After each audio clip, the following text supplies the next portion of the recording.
Hello students, आज का topic है सेट्स थ्योरी। सेट्स क्या है? Set is a collection of well defined non repeating object. अब यहाँ पर दो चीज़ें ध्यान देने वाली हैं, पहला वेल डिफाइंड और दूसरा नॉन रिपीटिंग। यानी कि हम सेट में जो भी चीज़ें लिखेंगे वो वेल डिफाइंड होनी चाहिए और एक चीज़ एक से ज़्यादा बार नहीं आएगी। जैसे एक एग्जाम्पल लेते हैं, ए क्या है यहाँ पर? सेट है। Set of all subjects studied in class 10th of KVPL Meerut. अब देखो, केंद्रीय विद्यालय पंजाब लाइन्स में 10th क्लास में क्या क्या सब्जेक्ट पढ़े हैं? मैथ्स पढ़ी है, science, English, Hindi, SST and CS। ये सब्जेक्ट्स हमने पढ़े हैं, ठीक है।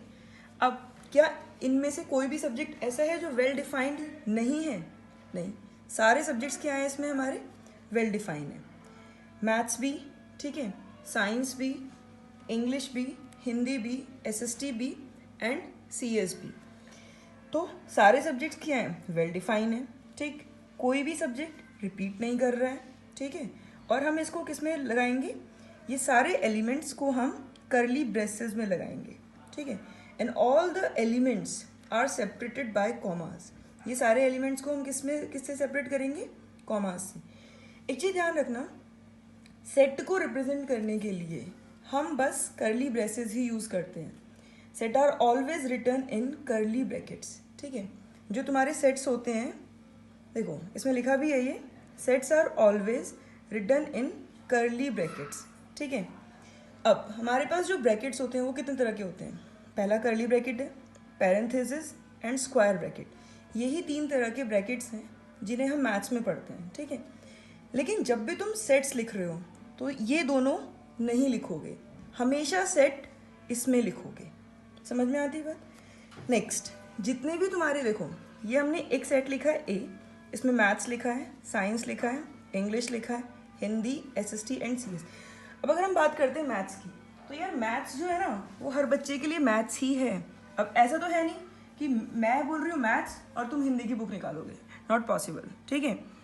तो ये maths, science, English, Hindi, SST and CS all are well defined, ठीक है। अब इसमें क्या होता है, जो सेट्स में एलिमेंट्स होते हैं, ये जैसे मैथ्स है, साइंस है, इंग्लिश है, इन्हें हम एलिमेंट्स बोलते हैं, ठीक है, एलिमेंट्स ऑफ सेट्स, ठीक। And all the elements are separated by commas. इन सारे एलिमेंट्स को हम किससे सेपरेट करते हैं? कॉमा से। समझ में आती बात? अब आगे क्या कहा है, देखो एक और एग्जाम्पल देखते हैं। इसमें क्या कहा है? ए, ये क्या लिखा है? Collection of first 5 prime numbers, पहले 5 प्राइम नंबर्स का कलेक्शन। अब यार अगर मैं बोल रही हूँ पहले 5 प्राइम नंबर्स का कलेक्शन, तो ये पहले 5 प्राइम नंबर्स सबके लिए सेम है, ठीक है। क्या लिखा है? ए इक्वल टू, ये ए है ना, ये सेट का नाम है और ये हमेशा कैपिटल लेटर से लिखा जाएगा।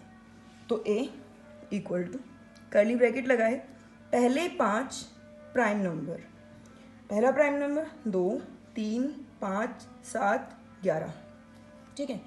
तो ये क्या हो गया तुम्हारा? एक कलेक्शन है, ठीक है। अब क्योंकि ये well defined and non repeating है, इसीलिए ये क्या बन गया तुम्हारा? सेट बन गया, ठीक है। अगर हम बात करें 2, 3, 5, 7, 11 are the elements of set A. इन्हें हम क्या बोलते हैं? किसी भी एक सेट के एलिमेंट्स हैं ये। और वी कैन से दैट, देखो जैसे 2 है, 2 क्या सेट ए में प्रेजेंट है? हाँ है। तो 2 किसको बिलोंग करेगा? सेट ए को बिलोंग करेगा। 2 बिलोंग्स टू सेट ए। अब ये तो हमने डिस्क्रिप्टिव लिख दिया। अब यहाँ पर अगर हम मैथमेटिकली देखें तो कैसे लिखते हैं? ये जो तुम्हें साइन दिख रहा है, ये ऐसे बनाया हमने, C एंड नाउ दिस, ठीक है। इसको हम बोलते हैं बिलोंग्स टू, 2 बिलोंग्स टू ए। अब ये ए क्या है? सेट का नाम है, ठीक है। 3 belongs to A, 5 belongs to A, 7 belongs to A and 11 also belongs to A. लेकिन अगर मैं बोलूँ क्या इसमें 9 बिलोंग कर रहा है? नहीं, यहाँ पर 9 बिलोंग नहीं कर रहा है। जैसे हमने इसमें आगे लिखा भी है, 4 is not the element of set ए। क्या इस ए सेट में 4 कहीं दिख रहा है? नहीं। इसका मतलब जो 4 है वो ए का एलिमेंट नहीं है। इट सिंपली मीन्स कि 4 does not belongs to A. Belongs to के साइन को कट कर दो, सो ये हो जाएगा तुम्हारा डज नॉट बिलोंग्स टू, ठीक है, और 4 डज नॉट बिलोंग्स टू ए, ठीक है। मैथ्स वाले तो वैसे भी थोड़ा मतलब ज़्यादा लैंग्वेज लिखने में बिलीव नहीं करते हैं, इसीलिए हम साइन ही यूज़ करेंगे यहाँ पर। 4 डज नॉट बिलोंग्स टू ए। अब आगे कुछ कॉमन रिप्रेजेंटेशन है सेट्स की, ठीक है। Some common representation of sets, जैसे हमने होल नंबर पढ़े थे, नेचुरल नंबर पढ़े थे, इंटीजर्स पढ़े थे, ठीक है। अब हम जैसे होल नंबर्स होते हैं हमारे, ठीक है, तो होल नंबर्स को डब्लू से हम किसको डिनोट करते हैं? सेट ऑफ होल नंबर्स को, यानी कि होल नंबर का जो सेट होता है which is denoted by W, 0 1 2 3 4 5, अब तुम लिखते रहो इनको इन्फिनिटी तक, ठीक है। सो होल नंबर्स तो तुम्हें पता ही है क्या होते हैं, ठीक है। So the whole numbers are denoted by W, that means set of whole numbers, ठीक है। तो जो सेट ऑफ होल नंबर्स हैं उनको हम किससे डिनोट करते हैं? डब्लू से।